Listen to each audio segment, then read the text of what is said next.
Hi అండి, welcome back to Snigdha home foods అండి.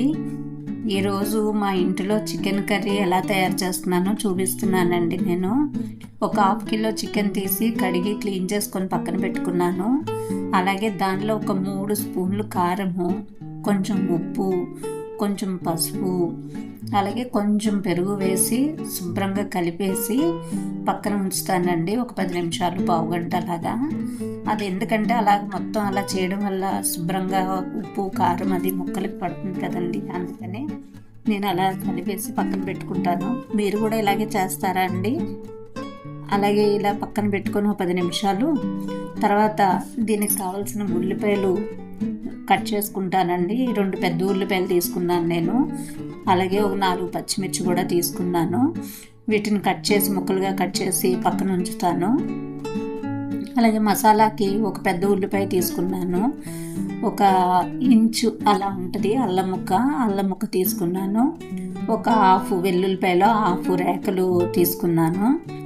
4-5 లవంగాలు, ఒక 2 యాలక్కాయలు, చెక్క, ఒక 1/2 స్పూను జీరా, అలాగే ఒక స్పూన్ మీద కొంచెం ఎక్కువ ఉంటాయండి ధనియాలు, ఇవి తీసుకున్నాను.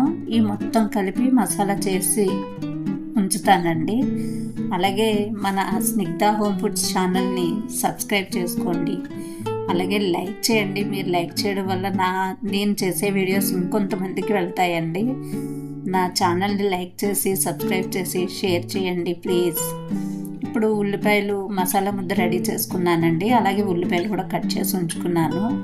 కళాయి పెట్టి దానిలో ఆయిల్ పోసుకుంటున్నాను.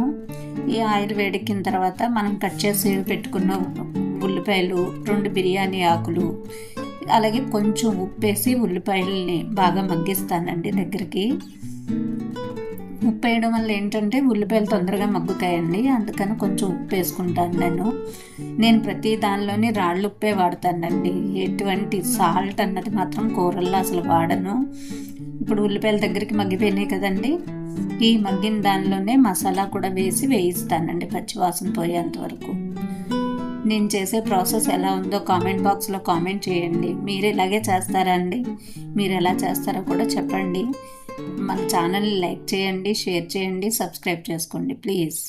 ఇప్పుడు ఈ మసాలాని పచ్చివాసన పోయేంత వరకు కూడా వేయిద్దామండి. ఇప్పుడు మసాలా చాలా వరకు ఆల్మోస్ట్ వేగిపోయిందండి.